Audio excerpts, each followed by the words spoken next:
साईं चमत्कार कैसे जीवित किया एक चिड़िया को। शिरडी की पवित्र भूमि हमेशा से ही साईं बाबा की अनंत लीलाओं का केंद्र रही है। बाबा का जीवन किसी ग्रंथ से कम नहीं था। हर रोज उनके पास भक्त आते, कोई अपनी परेशानी लेकर, कोई अपने रोग लेकर और कोई अपनी जिज्ञासाएं लेकर। लेकिन बाबा सबको सहज भाव से अपनाते और अपनी अद्भुत करुणा व चमत्कार से सबकी पीड़ा हर लेते।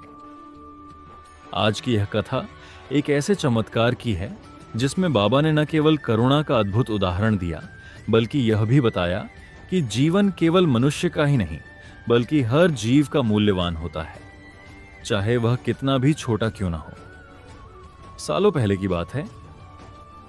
शिरडी का वातावरण शांत था। कच्ची गलियां, मिट्टी के घर और हरे भरे खेत। लोग साधारण जीवन जीते थे और अपनी खुशियां दुख बांटते थे। गांव के हर कोने में बाबा की चर्चा होती।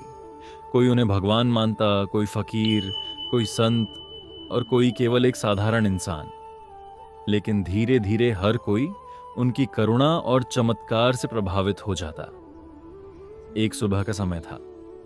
सूरज अभी उगा ही था और पक्षियों की मधुर चहचहाहट वातावरण में गूंज रही थी। बाबा अपने आसन पर बैठे हुए थे। उनके चारों ओर भक्त बैठे थे। कोई उनके चरण दबा रहा था, कोई भजन गा रहा था और कोई उनसे प्रश्न पूछ रहा था। इसी बीच एक छोटा बच्चा दौड़ता हुआ आया। उसके हाथ में एक मरी हुई सी चिड़िया थी।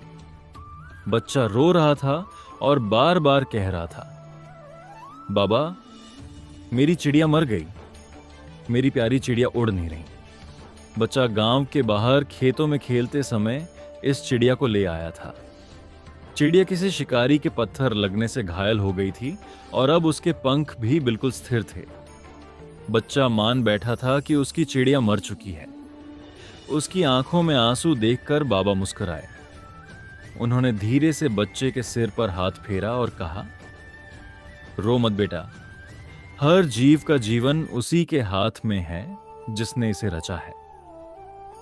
चलो देखते हैं। बाबा के वचन सुनकर वहां बैठे भक्त चौकन्ने हो गए। सबके मन में जिज्ञासा उठी, क्या सच में बाबा इस चिड़िया को जीवित कर देंगे? कुछ के मन में संदेह भी था, क्योंकि मृत प्राणी को कौन जीवित कर सकता है। लेकिन सब जानते थे कि बाबा की लीला असीमित है। बाबा ने चिड़िया को अपने हाथों में लिया। बहुत धीरे से उसके पंख सहलाए, मानो उसमें प्राण फूंक रहे हों। उनकी आंखें बंद थीं और होठों पर कोई अदृश्य मंत्र बुदबुदा रहे थे। कुछ ही पल बाद उन्होंने शांति से कहा, यह भी मेरा बच्चा है। ईश्वर की कृपा से इसे जीवन दोबारा मिलेगा। सभी भक्त टकटकी लगाए देख रहे थे। अचानक उस निर्जीव सी चिड़िया ने हल्की सी हरकत की। उसके पंख कांपे, मानो कोई अदृश्य शक्ति उसे सहारा दे रही हो। कुछ ही क्षणों बाद वह चिड़िया बाबा के हाथों से फुर्र से उड़कर आकाश में चली गई। भक्तों ने अपनी आंखों से यह अद्भुत दृश्य देखा। सभी दंग रह गए।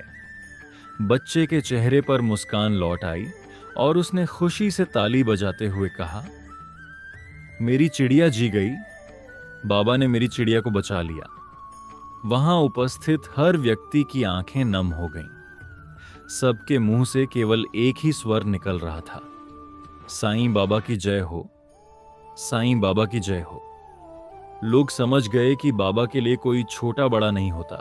उनके लिए हर जीव समान है, चाहे वह इंसान हो, जानवर या पक्षी। उस दिन बाबा ने अपने भक्तों को एक महत्वपूर्ण शिक्षा दी। उन्होंने कहा, बच्चों, जीवन का मूल्य केवल मनुष्य तक सीमित नहीं है। पेड़ पौधे, पशु पक्षी सब उसी परमात्मा की संतान हैं। यदि हम उन्हें कष्ट पहुंचाते हैं तो यह उसी ईश्वर को कष्ट पहुंचाना है, और यदि हम उनकी सेवा करते हैं तो यह ईश्वर की सेवा है। यह सुनकर भक्तों ने प्रण किया कि वे अब किसी भी जीव को अनावश्यक कष्ट नहीं पहुंचाएंगे। इस घटना के बाद शिरडी के गांव वाले अक्सर अपने बच्चों को यह कहानी सुनाते। साईं बाबा ने एक मरी हुई चिड़िया को जीवन दिया। बच्चे भी समझ गए कि दया और करुणा ही सबसे बड़ी पूजा है।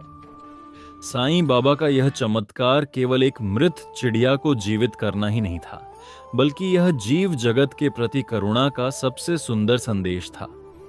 उन्होंने दिखा दिया कि ईश्वर की शक्ति और प्रेम हर जगह है। जब हम करुणा, प्रेम और दया से किसी जीव को देखते हैं, तभी हम वास्तव में ईश्वर को देख पाते हैं। साईं बाबा की यही शिक्षा थी, सबका मालिक एक। ये कथा हमें सिखाती है कि हम चाहे कितने भी बड़े संकट में क्यों न हो, यदि हम श्रद्धा और सबूरी के साथ साईं बाबा का स्मरण करेंगे तो उनकी कृपा अवश्य हमें संभालेगी।